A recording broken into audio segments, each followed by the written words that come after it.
Video में आपको नाक रगड़ते हुए जो शख्स नजर आ रहे हैं वो है मशहूर कथावाचक पंडित प्रदीप मिश्रा। प्रदीप मिश्रा ने 20 दिन पहले राधा रानी के पति के नाम को लेकर और उनके रहने की जगह को लेकर अपने प्रवचन में एक टिप्पणी की थी। जैसे ही प्रवचन का वीडियो वायरल हुआ तो संतों और ब्रजवासियों ने उनका विरोध करना शुरू कर दिया। ये विरोध इतना बढ़ गया कि प्रदीप मिश्रा को बरसाना के मंदिर में जाकर नाक रगड़ कर माफी मांगनी पड़ी। बरसाना पहुंचने के बाद लोगों ने उनके अंगवस्त्र खींचे, उनको कान पकड़ने को कहा, जिसके बाद उन्होंने मंदिर में नाक रगड़कर माफी मांगी। प्रदीप मिश्रा ने आखिर ऐसी क्या टिप्पणी की, उसके बाद क्या क्या विवाद हुआ, सबको जानते हैं इस वीडियो में। तारीख थी 9 जून 2024। मध्य प्रदेश के ओमकारेश्वर में प्रदीप मिश्रा का प्रवचन चल रहा था। कथा के पहले ही दिन उन्होंने राधा रानी पर बात की। कहा, राधा रानी का नाम भगवान श्री कृष्ण की 108 पटरानियों और 16 सुरानियों में नहीं है। राधा के पति का नाम अनय घोष, उनकी सास का नाम जटिला और ननद का नाम कुटिला था। राधा जी का विवाह छाता में हुआ था। राधा जी बरसाना की नहीं, रावल की रहने वाली थी। बरसाना में तो राधा जी के पिता की कचहरी थी, जहां वो साल भर में एक बार जाती थी।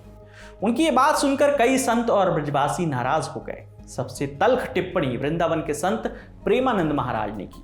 उन्होंने कहा, लोगों ने 4 श्लोक पढ़ लिए और भागवत प्रवक्ता बन गए। हमारी लाडली जी के बारे में तुम एक बात नहीं जानते। प्रभु के खिलाफ बोला है, तुझे नर्क मिलेगा। तुझे शर्म आनी चाहिए। जिसके यश का गान करके जीता है, जिसका यश खाता है, उसकी मर्यादा को तू नहीं जानता। प्रेमानंद महाराज यही नहीं रुके। उन्होंने कहा कि श्री जी की अवहेलना की बात करता है। कहते हैं कि वो इस बरसाने की नहीं है। संतों से अभी सामना पड़ा नहीं है। 4 लोगों को घेर कर उनसे पैर पुजवाता है तो समझ लिया कि तू बड़ा भागवताचार्य हो गया है। रही बात श्री जी बरसाने की हैं या नहीं, तो तुमने कितने ग्रंथों का अध्ययन किया है? 4 श्लोक क्या पढ़ लिए, भागवत प्रवक्ता बन गया।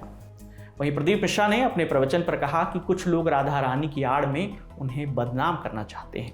निवास करने वाली है। ये तो जनमानस केवल राधा जी के पर्दे के पीछे से लोग अपनी रोटी सेकना चाहते हैं और सनातन धर्म को बदनाम करना चाहते हैं, सनातन धर्म पर उंगली उठाना चाहते हैं, जिससे आपस में ये सनातनी लड़े, आपस में धर्म के लोग लड़े और आपस में लड़े और हम उसका आनंद लें। ये लड़ाने का प्रयत्न करा गया। इसलिए निवेदन है कि ये सब चीजें जनमानस को गलत प्रेषित करी जा रही है। बाकी का ऐसा कुछ नहीं है। जो हमारे शास्त्रों में, जो हमारे पुराणों में लिखा है, वही हमने प्रयास की। लेकिन इसके बाद भी ये मामला शांत नहीं हुआ, बल्कि और बढ़ता चला गया। दैनिक भास्कर की रिपोर्ट के मुताबिक 24 जून को बरसाना के पद्मश्री रमेश बाबा के गहवर वन क्षेत्र के मान मंदिर में एक महापंचायत हुई।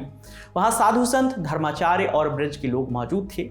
वहां लोगों ने प्रदीप मिश्रा को खुली चुनौती दी। कहा कि अगर प्रदीप मिश्रा ने खुद में बदलाव नहीं किया तो ब्रज में पैर रखते ही उनका सर धड़ से अलग कर दिया जाएगा। वो राधा रानी के चरणों में आकर नाक रगड़ें और माफी मांगे। कुछ रिपोर्ट्स के मुताबिक प्रदीप मिश्रा पर संतों का और सत्ता से जुड़े लोगों का प्रेशर था कि इस विवाद को जल्द से जल्द खत्म किया जाए। सोचने समझने के बाद 29 जून को प्रदीप मिश्रा दिल्ली पहुंचे। इसके बाद सुबह 11 बजे तक बरसाना पहुंच गए। उनके अचानक बरसाना आने पर लोगों में उनके खिलाफ बेहद गुस्सा नजर आया। कड़ी सुरक्षा के बीच वो राधा रानी के मंदिर पहुंचे। यहाँ उनके अंगवस्त्र खींचने की कोशिश की गई। पीछे से लगातार लोगों के चिल्लाने की आवाजें आ रही थी, कान पकड़वाओ, माफी मंगवाओ। इसके बाद प्रदीप मिश्रा मंदिर के अंदर गए, राधा रानी के सामने दंडवत प्रणाम किया और नाक रगड़ कर माफी मांगी।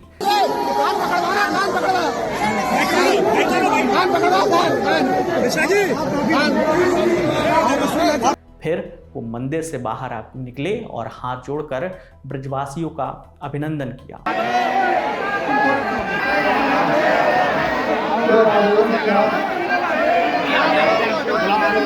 क्या कुछ कहा, सुनिए। माता राधा रानी के चरणों में आज यहाँ पर आना हुआ और लाडली जी ने खुद इशारा कर बुलाया तो तुरंत यहाँ आना हुआ